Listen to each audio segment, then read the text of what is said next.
በብርሃን የሞባይል ባንኪንግ እንዲህ ተሻሽሏል፣ ይበልጥ ዘመኗል። በብርሃን ፍጥነት ያሻውትን የሚፈጽሙት ጊዜውን የሚመጥን የሞባይል ባንኪንግ አገልግሎት ከብርሃን ባንክ። እስኪ መተግበሪያውን አፕዴት ያድርጉና አዲሱን አቀራረብ ይመልከቱ። የሚፈልጉትን በሙሉ በፍጥነት በቀላሉ ወዲያውኑ ገንዘብ ወደ አካውንት እንዲሁም ወደ ዋሌት መላክ፣ ክፍያዎችን መፈጸም፣ የአየር ሰዓት መሙላት፣ ስቴትመንት ማውጣት፣ ቀሪ ሂሳብ መጠየቅና ሌላም ሁሉንም በቀላሉ። አዲሱ የብርሃን ባንክ የሞባይል ባንኪንግ መተግበሪያ አሁኑኑ አፕዴት ያድርጉ። ብርሃን ባንክ እንደ ስማችን ብርሃን ነው ስራችን።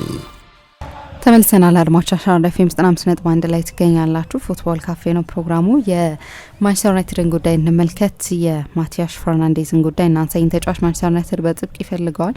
በእርግጥ እዛ ቦታ ላይ ብዙ ተጫዋቾች ማስፈረም እንዳለበት ስናነሳ ነበረ። አንደኛው ምርጫ ይመስላልና መጨረሻ ላይ ሊጠናቀቁ ከሚችሉ ዝውውሮች መካከል አንዱም ይመስላል የዚህ ተጫዋችና የማንቸስተር ዩናይትድ ጉዳይ እንመልከተኝ ነው። አልክ ነው። ሰሞኑን እየወጡ ያሉ ሪፖርቶች የሚያሳዩት ማንቸስተር ዩናይትድ የዚህን ተጫዋች ዝውውር ለማጠናቀቅ ከሌሎቹ በሌሎች ትልልቅ ክለቦችም የሚፈለግ ተጫዋች ነው። ምሳሌ በዛው በፕሪሚየር ሊግ ለምሳሌ አርሰናልም ይህንን ተጫዋች ይፈልጓል ተብሎ ነበር የሆነ ወቅት። የፈረንሳዩ ፓሪስ ሳን ጀርማ እና የጆዜ ሞሪኞ ደግሞ የሪያል ማድሪድ አሰልጣኝ ከሆኑ በኋላ ተጫዋቹን ወደ ሪያል ማድሪድ ለመውሰድ ኮንሲደር አድርገውታል፣ አጢነውታል በሚል ስሙ ተጠቅሶ ያውቃል። ስለዚህ ፈላጊዎች አሉት። ኢንዲማንድ የሆነ ተጫዋች ነው። ምንም እንኳ ባለፈው የውድድር ዘመን ከሳውዝሃምፕተን ጋር አሁን በዚህ በተጠናቀቀው የውድድር ዘመን ከዌስትሃም ጋር በፕሪሚየር ሊግ በተከታታይ ዓመታት ቢወርድም ግን በእነዚህ በወረዱ ቡድኖችም ውስጥ ባሳየው ብቃት በግሉ በነበረው ብቃት ምክንያት የብዙ ትልልቅ የአውሮፓ ክለቦችን መልማዮችን ትኩረት የሳበ ተጫዋች ነው እና ማንቸስተር ዩናይትድ እንደምታውቂው የኤደርሰንን ዝውውር ከሞላ ጎደል ወደ ማጠናቀቁ ነው ከአታላንታ ቤርጋሞ። አሁን ደግሞ የማቲያስ ፈርናንዴዝ ዝውውርን በተመለከተ እንደዚህ ለማጠናቀቅ ተቃርቧል ባይባልም ግን ፌቨራይት ነው ይህንን ተጫዋች ለማስፈረም። አሁን በጣም በዝውውር ጉዳዮች ላይ ታማኝነት አላቸው የሚባሉትን ብዙሃን መገናኛዎች ብቻ ካየሽ ማንቸስተር ዩናይትድ ይህን ተጫዋች ለማስፈረም እንግሊዞቹ እንደሚሉት ፍሮንት ራነር ነው፣ ቀዳሚው ነው። በእርግጥ የተለጠፈበት ዋጋ በጣም የተጋነነ ነው። ግን ከዚህ በፊት ስለ ማንቸስተር ዩናይትድ የአማካይ ክፍል መልሶ ግንባታ ስንወያይ ምሳ ዌስትሃም ብዙ ገንዘብ መጠየቁ አይቀርም። ዌስትሃም ራሱ 42 ሚሊዮን ፓውንድ ነው የከፈለበት የዛሬ ዓመት ከሳውዝሃምፕተን ተጫዋቹን በገዛበት ጊዜ። እንግዲህ ሳውዝሃምፕተን 15 ሚሊዮን ብቻ ነበር የከፈለበት ከስፖርቲንግ ሊዝበን ተጫዋቹን ባስፈረመበት ጊዜ። ሩበን አሞሪም ተሳስተናል የሚል አስተያየት ይሰጣል። ተሳስተናል ብቻ ግን አይደለም፣ ምክንያቱም ተጫዋቹ መቆየት አልፈለግም እንደ ሌሎች ተፎካካሪዎች ቦታው ላይ ስለነበሩበት። ኢስቶሪል ወደሚባል ክለብ ሄዶ በውሰት በጣም የተዋጣለት ጊዜ ካሳለፈ በኋላ ነው ሳውዝሃምፕተን ይህንን ተጫዋች ያስፈረመው እና በምልመላ ውስጥ ደግሞ የአሁኑ የማንቸስተር ዩናይትድ የስፖርት ዳይሬክተር ጄሰን ዊልኮክስ ነበሩበት። ምክንያቱም ጄሰን ዊልኮክስ የሳውዝሃምፕተን የስፖርት ዳይሬክተር ነበሩ ወደ ማንቸስተር ዩናይትድ በቴክኒክ ዳይሬክተርነት ከመምጣታቸው በፊት። ስለዚህ ዓመታትን የሚያውቁት ተጫዋች ነው ማለት ነው ይሄ ተጫዋች እና ወደ ዌስትሃም ደግሞ ሲመጣ በአንድ ሲዝን በሳውዝሃምፕተን ሊያውም ሳውዝሃምፕተን በጣም መጥፎ ቡድን ነበር እንደምታስታውሹ። መጀመሪያ ራሰል ማርቲን የሚባል አሰልጣኝ ነበረው እና ለቻምፒየንሺፕ ማይሆን ለፕሪሚየር ሊግ የሳውዝሃምፕተን የስብስቡ ጥራት እንደዚህ አይነት እግር ኳስ ለመጫወት ማያስችል ሆኖ በዛው መንገድ እጫወታለሁ ብሎ መጣ። ራሰል ማርቲን በቅርብ ጊዜ ሬንጀርስ አሰልጣኝ ነበር። ከዛም ከኃላፊነት እንዲነሳ ሆኗል። ከሱ በኋላ ደግሞ የባክስሪ አሰልጣኝ ነው የቀጠሩት። ኢቫን ዩሪችን ያመጡት። በፕሪሚየር ሊግ ሰርተው አያውቁም ኢቫን ዩሪች። ስለዚህ ሳውዝሃምፕተን ኤክስፐሪመንት ባይሰራም ግን ተጫዋቹ በእንደዚህ አይነት በጣም አስቸጋሪ በሆነ ከባቢ ውስጥ ነው የተሳካለት እና ዌስትሃም አመጣው 38 ሚሊዮን ፓውንድ ፊት ለፊት የሚከፈል ግን ተጫዋቹ እንደሚያሳየው ብቃት ሊጨመር የሚችል 4 ሚሊዮን ፓውንድ በጠቅላላ 42 ሚሊዮን ፓውንድ ያወጡበት። እዚህ ላይ ደግሞ ዌስትሃም ቢወርድም በዚህ የውድድር ዘመን ከረጅም ጊዜ በኋላ ነው 39 ነጥብ ይዞ አንድ ቡድን ከፕሪሚየር ሊግ ሲወርድ። 39 ነጥብ ከሞላ ጎደል የፕሪሚየር ሊግ ጋራንቲ ነው ለመቆየት። ተፋልሟል እስከ መጨረሻው ጨዋታ ድረስ እና በዚህ ለመትረፍ በነበረው ተጋድሎ ውስጥ የቡድኑ ትልቁ ተጫዋች ነበር ማለት ይቻላል። በብዙ መለኪያዎች የቡድኑ ምርጥ ተጫዋች ነበር። ስለዚህ 42 ከፈሉበት። በጣም ጥሩ የውድድር ዘመን አሳለፈ። ዌስትሃም ቢወርድም የተጫዋቹን ብቃት ነጥሎ ብቻ ማየት ስለሚቻል ሊቨርፑል ለምሳሌ ሻኪሪን ከወረደ ክለብ ነው የገዛው ከስቶክ ጠቃሚ ተጫዋች ነበር፣ ጀማሪ ተጫዋች ነበር። ግን ከዛ በላይ ጄኒ ቫይናልደም ከኒውካስል ነው የተገዛው። ኒውካስል ወርዶ ነበር ይሄኔ። ቶተንሃም ሙሳ ሲሶኮን በጣም ጠቃሚ ተጫዋች ነበር ለአመታት፣ የገዛው ከኒውካስል ነው ከወረደ ክለብ። አንዳንድ ጊዜ ሴፓሬት ማድረግ ትችላለች። የወረደ ክለብ ውስጥ ጠቃሚ ተጫዋች አይገኝም ማለት አይደለም። እና ስለዚህ ውድ ገንዘብ እንደሚጠይቁበት ቢያንስ 70 ሚሊዮን ፓውንድ ድረስ እንደሚጠይቁበት ይገመት ነበር። አሁን እየተባለ ያለው 80 ሚሊዮን ፓውንድ ነው። ይሄ ከሆነ በጣም ኤክስፔንሲቭ ነው። በጥሩ ተጫዋች ቢሆንም ግን በጣም ውድ ነው፣ በጣም ውድ ነው። ግን የማንቸስተር ዩናይትድ የምልመላን አላማ ካየሽ ምናልባት ለብዙ ክለቦች ኢንስፓይሬሽን ሆኖ ሊሆን ይችላል ፓሪስ ሳን ዠርማን የሚጫወትበት መንገድ። የፓሪስ ሳን ዠርማን አማካይ ክፍል ፊክስድ 6 የለውም ማለት ይቻላል። እንዲሁ በላይናፕ ስታየው የበለጠ ዲፕ የሚመስለው ቪቺኛ ነው። ግን አንዳንድ ጊዜ ጆዋው ኔቬስ እዛ ቦታ ላይ ይጫወታል፣ አንዳንድ ጊዜ ፋቢያን ሩይዝ እዛ ቦታ ላይ ይጫወታል። ዋረን ዛይሬ-ኤሜሪ ብዙ ጨዋታ ተጫውቷል በዚህ ሲዝን። ስለዚህ ሊባል የሚችለው የሚዋልል የአማካይ ክፍል ቶሎ ቶሎ ቦታ የሚለዋወጡ ተጫዋቾች ያሉበት 6ም ሆኖ ሲጫወቱ ኮምፎርታብል የሚሆኑ የማይቸግራቸው 8ም ሆኖ ቢጫወቱ የበለጠ የማጥቃት ኃላፊነት ባለበት ሚና ለመጫወት የሚያስችል የመፍጠር አቅም ያላቸው ጠለቅ ያለ የፕሌይ ሜኪንግ ኃላፊነት የሚጠይቃቸው ከሆነ የጨዋታን ፍጥነት መወሰን የሚችሉ ፔስ ሴተርስ፣ ሪትም ሴተርስ መሆን የሚችሉ ተጫዋቾች ናቸው። ሶስቱም ግን ኮምፕሊመንት ይደራረጋሉ እንጂ አንዱን ፊክስድ አይደለም። ብዙ ጊዜ ከፊት ስላሉት ተጫዋቾች ነው ይሄንን የምንለው። መሀልም ላይ ያሉት ተጫዋቾች እንደዛ ናቸው። ብዙ ጊዜ አንስተነዋል ይሄንን።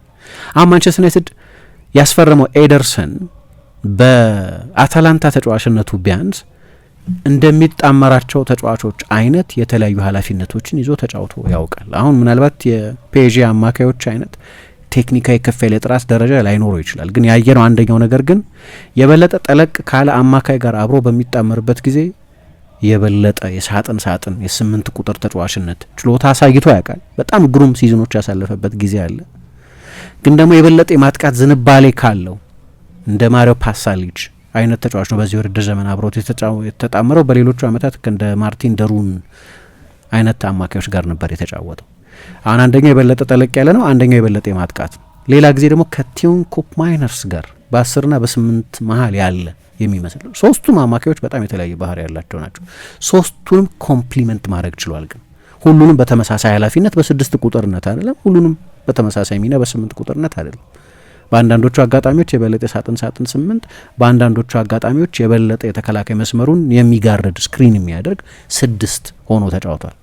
ምን ይነግረናል? ግን ይሄ ማንቸስተር ዩናይትድ የፔዥን አይነት የአማካይ ክፍል መገንባት ቢፈልግ ያሮ ማቴሪያል ከሞላ ጎደል ያላቸውን ተጫዋቾች እያመጣ ነው ማለት ነው። ምክንያቱም ኮቢ ሜይኑም ቢሆን የበለጠ ጥሩ የሚጫወተው ከሌላ ሚድፊልድ ዲስትሮየር ጋር ቢሆንም ለእኔ ግን የመጀመሪያ ጨዋታውን ሲያደርግ ካስታወስ ከኤቨርተን ጋር በጉዲሰን ፓርክ ማን ኦፍ ዘማች በተባለበት በዚያ ጨዋታ የማንቸስተር ዩናይትድ 6 ቁጥር ሆኖ ነው የተጫወተው። ምናልባት የመጨረሻው ኳስ ነጣቂ ላይሆን ይችላል።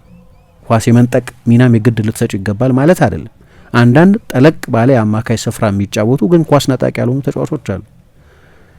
ኳስ የመንጠቅ ስራ ደግሞ የሌሎቹ ተጫዋቾች ይሆኑና የበለጠ ደግሞ ፍሮንት ፉት የሆነ በፕሬሲንግ የሚጫወት ቡድን ለምሳሌ ዩቬንቱስ ውስጥ አንድሪያ ፒርሎ ነበር፣ ዲፕ አማካይ ነበር። እዛ ቦታ ላይ መጫወት ይችላል። በጣም ጥሩ የፓሲንግ ችሎታ ስላለው የጨዋታን ፍጥነት መወሰን ስለሚችል። ግን ደግሞ ጠለቅ ብሎ ወደፊት ጠጋ ብሎ ደግሞ ሲጫወት የበለጠ አደገኛ ተጫዋች ይሆናል። ልክ ከካሰሚሮ ጋር ሲጫወት የመከላከል ሚናውን በሚገባ ይወጣል። ግን ደግሞ ቡድኑን ከመከላከል ወደ ማጥቃት ማሸጋገር ይችላል።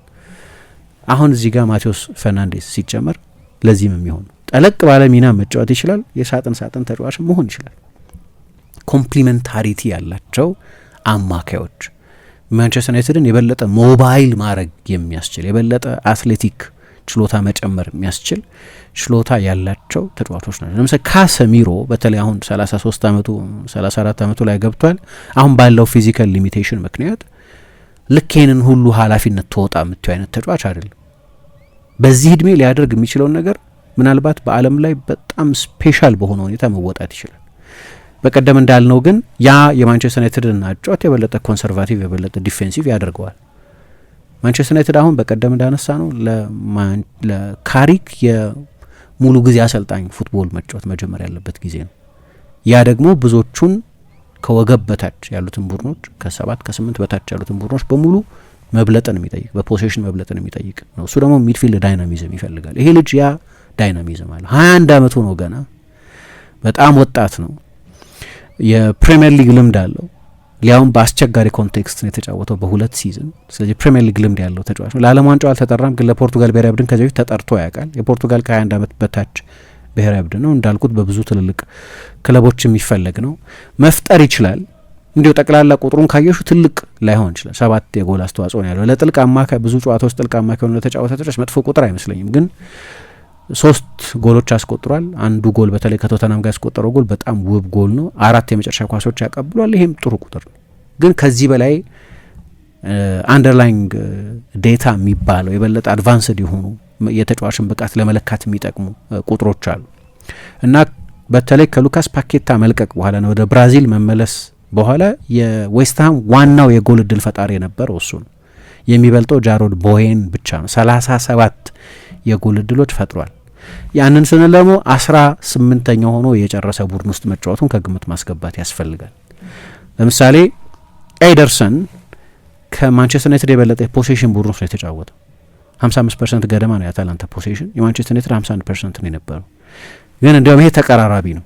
አሁን አንድ 60% ፖሴሽን የሚቆጣጠር ቡድን ውስጥ ያለ ተጫዋችን መልምለሽ ግን የመልሶ ማጥቃት አጫዋት ለመጫወት የምትሞክሪ ከሆነ የተጫወተበትን ቡድን ኮንቴክስት ማየት ያስፈልጋል። ያኛው ቡድን የበለጠ ኳስ ይይዛል፣ ያንቺ ቡድን ደግሞ በጥቂት ቅብብሎች የሚያጠቃ ቡድን ነው። ዳታው አናላይዝ ሲደረግ የቡድኖቹን አጫወት ከግምት በማስገባት መሆን አለበት። ለዌስትሃም ነው የሚጫወተው። ለዌስትሃም ሊሚትድ ለሆነ ቡድን ነው የሚጫወተው። ተፋልሟል፣ አዎ፣ ግን ወርዷል። መጨረሻ ላይ 18ኛው ነው፣ ግን 37 የጎል እድሎች ፈጥሯል እና ከጃሮድ ቦዌን የበለጠ ነው። እሱንም ፓኬታ ከሄደ በኋላ ቶማስ ሱቼክ የበለጠ 6 ከመሀል ተከላካዮቹ ፊት የሚጫወት ሆኖ ያኔ ነው ማቴዎስ ፈርናንዴዝ የበለጠ የመፍጠር ነጻነት ያገኙ እና ብዙ የጎል እድሎች የሚፈጥር ነው። ለዚህ ነው አሲስትን ብቻ ከወሰድን በተጫዋቾቹ የመጨረስ አቅም ላይ የሚንጠለጠል በመሆኑ ምክንያት ሙሉን ምስል አናገኝም። ግን ከቡድኑ ሁለተኛው ከፍተኛ የጎል እድል ፈጣሪ ነው። በጣም ጥሩ የማጥቃት ዝንባሌዎች አሉት እና ሊጎለበት የሚችል ከፍ ያለ ሲሊንግ ያለው ገና 21 ዓመቱ ብቻ የሆነ ተሰርቶ ያላለቀ ተጫዋች እና ከዚህ በፊት ማይክል ካሪክ ዌስትሃምን በኢንትረስት ብዙ እንደሚያስባለው የዌስትሃም ተጫዋች ነበር። ዌስትሃም ውስጥ ነው የጀመረው። ሁለተኛ ኳስ የመንጠቅ ችሎታ ነው። አሁን የተሟላ የሚያደርገው እሱ ነው። ቅድም እነዚህን ተጫዋቾች ከፔጂ ተጫዋቾች ጋር ተመሳሳይ ናቸው እያልኩ አይደለም። እያልኩ ያለሁት በፕሮፋይል ያለ ተመሳሳይነት ነው። የፔጂ አማካይ ክፍል 2 ተከታታይ ዓመት ቻምፒየንስ ሊግ ያሸነፈ ስለሆነ የአውሮፓ ቤስቱ የአማካይ ክፍል ሊባል የሚችል ግን እንደው እንደ ስታይል ተመሳስሎች ግን ልታመሳሳያቸው ትችላለች። የፔጂ አማካዮች ሁሉንም ከሞላ ጎደል ማድረግ የሚችሉ አማካዮች ናቸው። ኳስ መንጠቅ ይችላሉ፣ ኳስ ማሰራጨት ይችላሉ፣ ኢንተርሴፕት ማድረግ ይችላሉ፣ የተጋጣሚን ቡድን ማጥቃት፣ ማጨናገፍ፣ ማቋረጥ ይችላሉ፣ የጎል እድል መፍጠር ይችላሉ፣ አልፎ አልፎ ጎል ያስቆጥራሉ፣ የመጨረሻ ኳስ ያቀብላሉ። ሶስቱም አማካዮች ከሞላ ጎደል እነዚህን ሁሉ ነገሮች ማድረግ ይችላሉ። ክሬቲቪቲውንም ምንድነው ስታይሉንም ስቲሉም አላቸው። እንደዛ ነው። ይሄኛውም ተጫዋች እንዳይነት ዝንባሌዎች አሉት።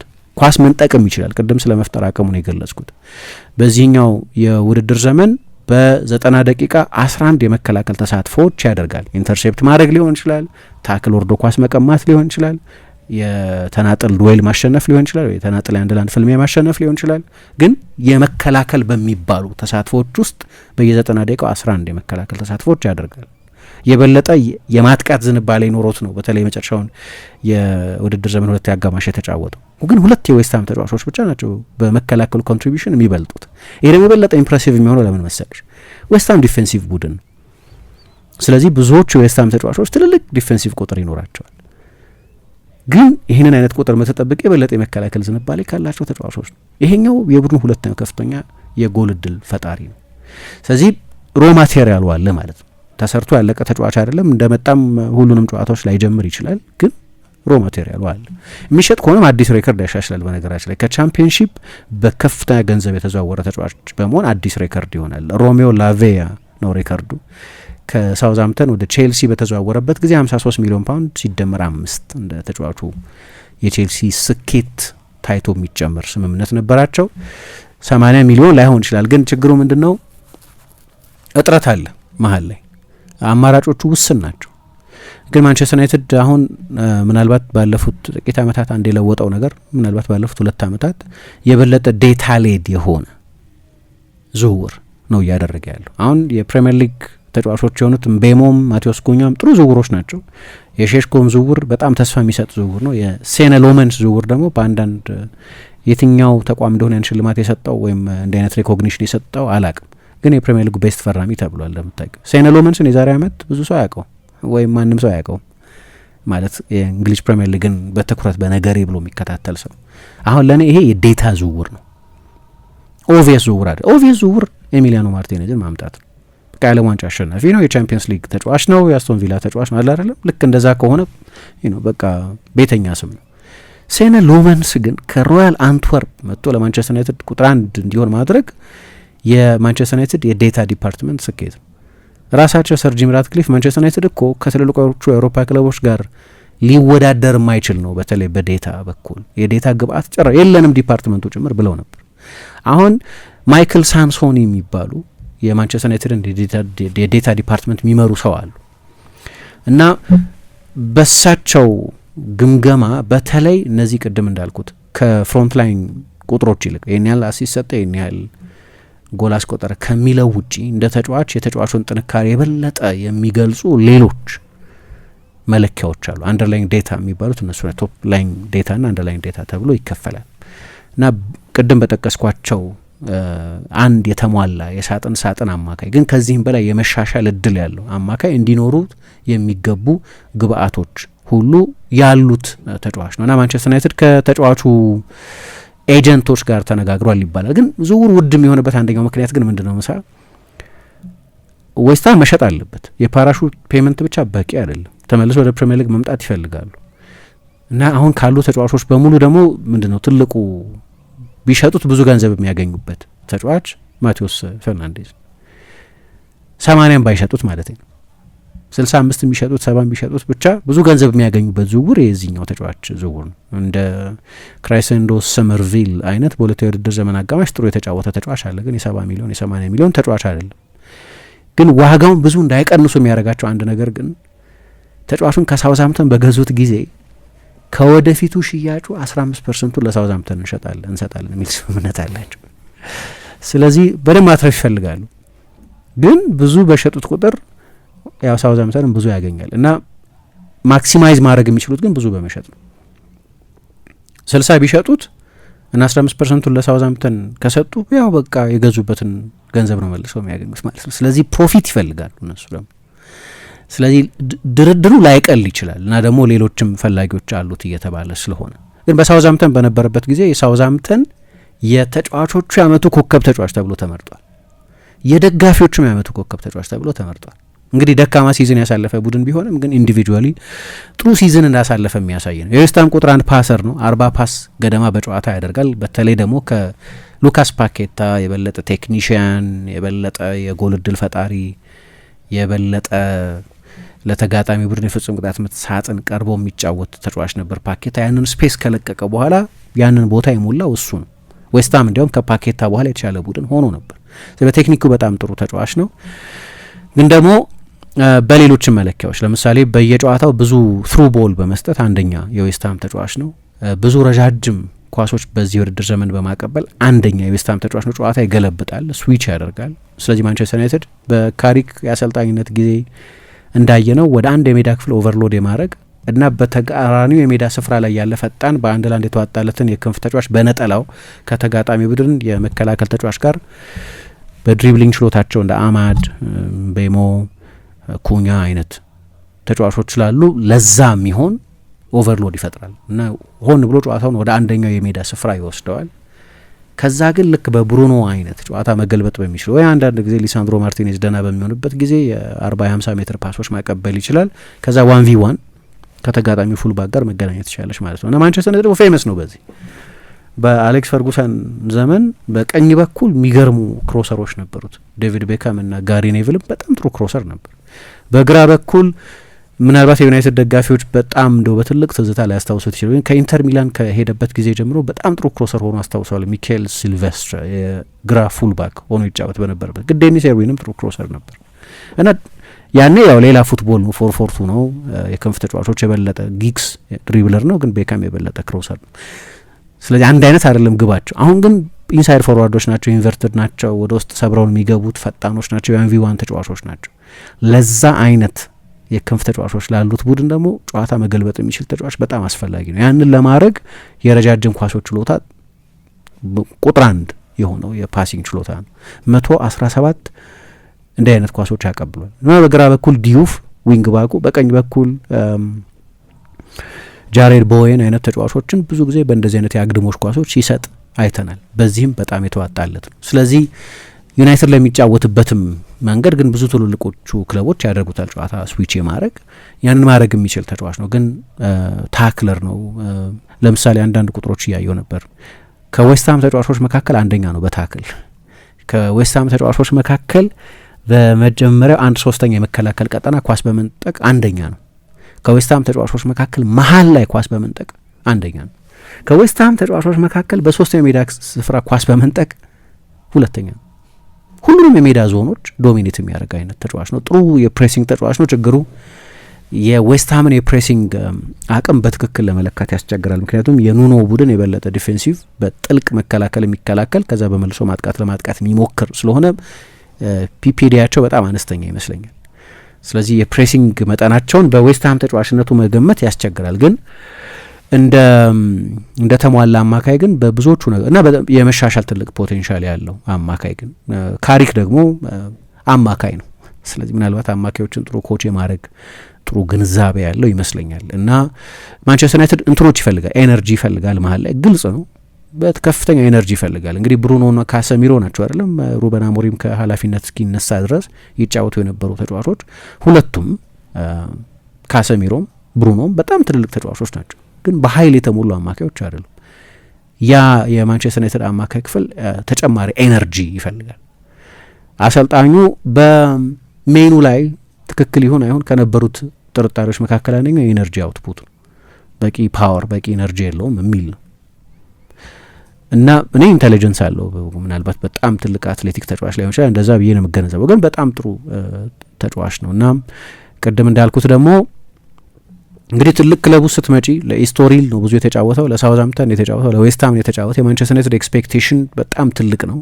ከነዚህ ክለቦች ጋር የሚወዳደር አይደለም። እነዚህን እንዴት አዳፕት ያደርጋል የሚለው አይታወቅም። ግን መገንዘብ ያለብን በሁለት ሲዝን ቢያንስ በ4 አሰልጣኝ ነው የሰለጠነው።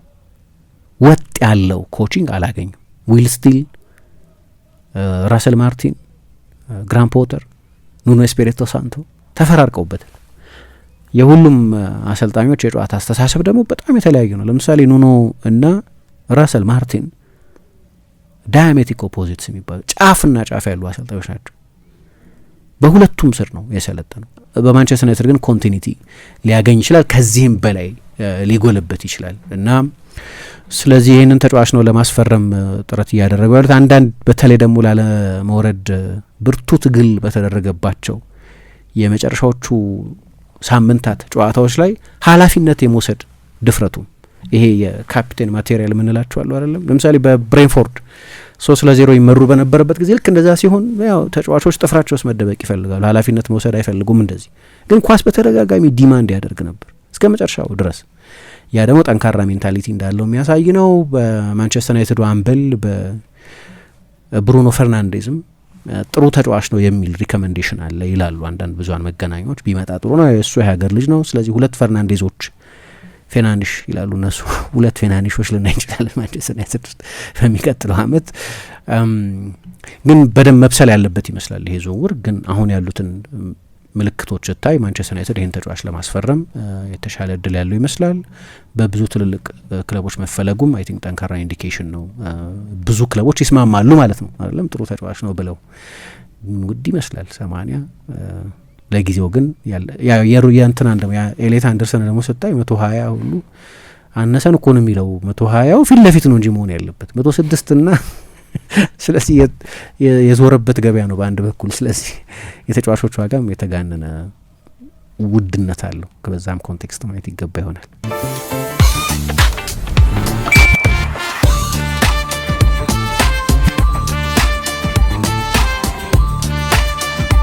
የብርሃን የሞባይል ባንኪንጎ እንዲህ ተሻሽሏል፣ ይበልጥ ዘምኗል።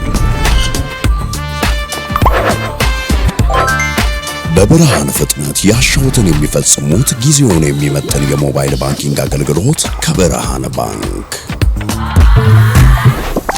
እስኪ መተግበሪያውን አፕዴት ያድርጉና አዲሱን አቀራረብ ይመልከቱ። የሚፈልጉትን በሙሉ በፍጥነት በቀላሉ ወዲያውኑ ገንዘብ ወደ አካውንት እንዲሁም ወደ ዋሌት መላክ፣ ክፍያዎችን መፈጸም፣ የአየር ሰዓት መሙላት፣ ስቴትመንት ማውጣት፣ ቀሪ ሂሳብ መጠየቅና ሌላም ሁሉንም በቀላሉ። አዲሱ የብርሃን ባንክ የሞባይል ባንኪንግ መተግበሪያ አሁኑኑ አፕዴት ያድርጉ። ብርሃን ባንክ እንደ ስማችን ብርሃን ነው ስራችን።